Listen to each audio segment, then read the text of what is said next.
So sweet.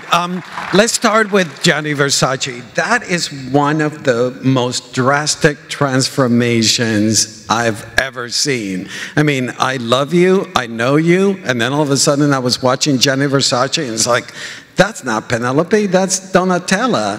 Thank you. Tell us about that transformation. So I was so obsessed with her while I was playing her that I truly in my heart feel that I'm not done. A part of me is stuck there and I have to tell her this because I feel like I'm not done. I don't know how I'm gonna solve this. My psychologist cannot seem like able to help me with this, but I've never done a TV show, like spend that much time with a character, even if like Ryan was very generous and put like most of my stuff together. And that helped me a lot also for focus because it was, you know, like the rhythm of TV is different. It was like tomorrow there is a new monologue and you have these hours to learn it and also you're doing an accent, Italian accent in English and I'm Spanish. And you have to do it and there is no way out. And then you get that rhythm, but I really got obsessed, you know, about her. And tell us about the accent because you got a growl, and then also is like a 1990s Italian accent that is also international. How hard was it to get her voice? Well, I learned Italian before for a film that I did with Castellito called Don't Move. Don't Move. Non ti muovere.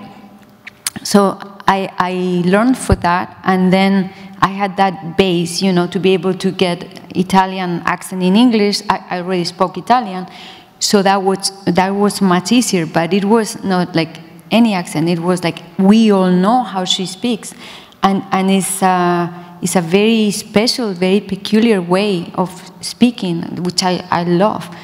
I love her. I think she's so rock and roll and so herself, and I just had to watch hours and hours and hours of material, and I felt so lucky, you know, when you are playing a real person and somebody that you love and admire. Because when they offered me this, I said to Ryan, I want to do it, but first I have to call her and see if she agrees with me. And because the family was not really involved in the series, and she told me, if somebody's gonna play me, I'm happy that it's you because I know you will do it with respect and with love and 100%. So without that phone call, I couldn't say yes. And with her blessing, I just went into it, and it's amazing when you have all that footage, no, of someone where you can just study hours and hours of material of that person.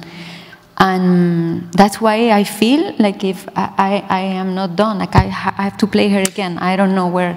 And it's such a devastating time in her life where she doesn't have the time to mourn, and then all of a sudden she grabs reins of the business, and you do it. You know, can you tell us about navigating that turmoil and the, as I said, devastating time in her life? So there were a lot of interviews when she talked about that, when she was like broken because the love for her brother was so huge. They were really, really close. Everyone knew that. And in the middle of that, she had to make like all these business decisions, and she has to make sure the house of Versace keeps growing and stays strong. But she was completely, you know, imagine that kind of suffering or losing a brother in that way. So I just wanted to treat it with all my, you know, respect and compassion and love. And I never met Gianni, but I felt like if I did, you know, like through all of this, through spending all this time watching interviews of the two of them together and shows, and I don't know, I feel like such a strong connection to that family. I do have to ask you, you know that my first language is Spanish, born and raised in Panama, and I speak English. As an actor, do you feel more comfortable when you're acting in your native language? It's it's tricky because I don't want to play myself, so I would be lying if I told you I feel more comfortable.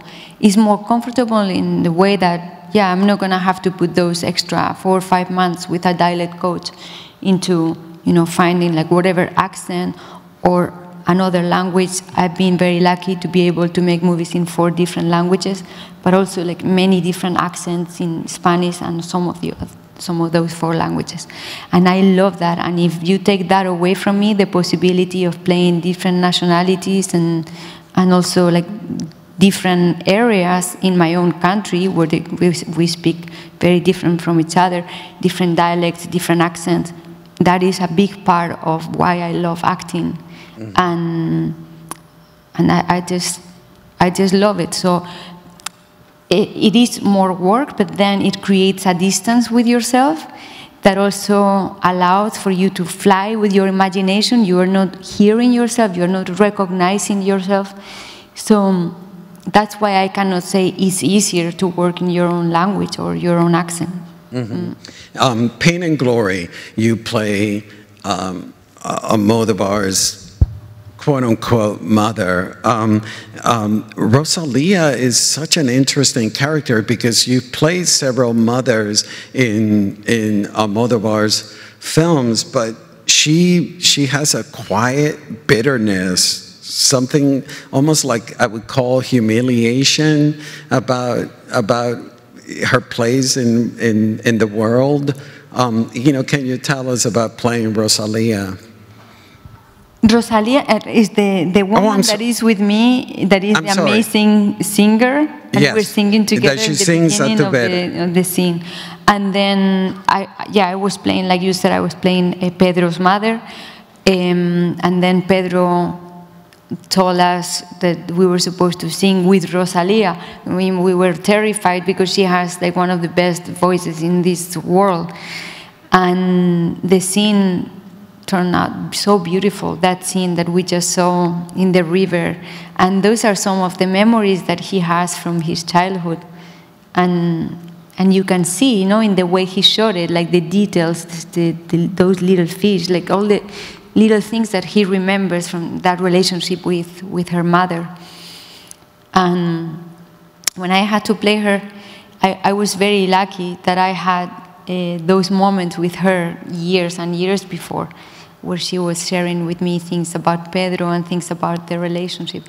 And it is a different mother in the sense that in Volver, she's a contemporary housewife. In this one, it's a post-war mother. And as I mentioned earlier, is that there's a slight bitterness about her. Maybe I'm reading too much into the role. Did you? No, I think I know what you mean. There is not talking about somebody like super affectionate, no? And it's the way, also the way that so many things in the movie are not about his life. Some things are. I mean, he loved his mother so much, but the way I play his mother here, he wanted that kind of distance of, you know, like the boy can be out in the street alone and he can teach how to read the older guys, and he was like taken care of by the family, but he spent a lot of time alone in the street, like many kids there in those years. And he's not the type of mother of, and this happened also with us in Parallel Mothers. He knows that if we are together in a plane or traveling together and I see a baby, it's like an iman for me. Like I would go to that family and start hugging that baby, and I cannot control myself. So he knows like I am that kind of person, especially with children.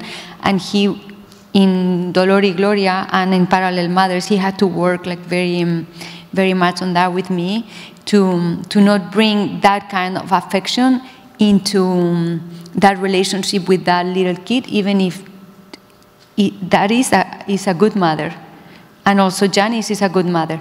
But they don't have that thing of like hugging and touching and talking a certain way, or tell me, I'm gonna listen to you, how are you feeling? Or like he doesn't want that in those characters, which I think is very, very interesting, and there is a meaning behind that. For Janice, for sure, there is a huge meaning. And here is, he should be the one to talk about why, you know, those choices. Correct. Well, which leads us to Parallel Mothers. Let's watch the film that has garnered her second nomination as Best Actress. Parallel Mothers.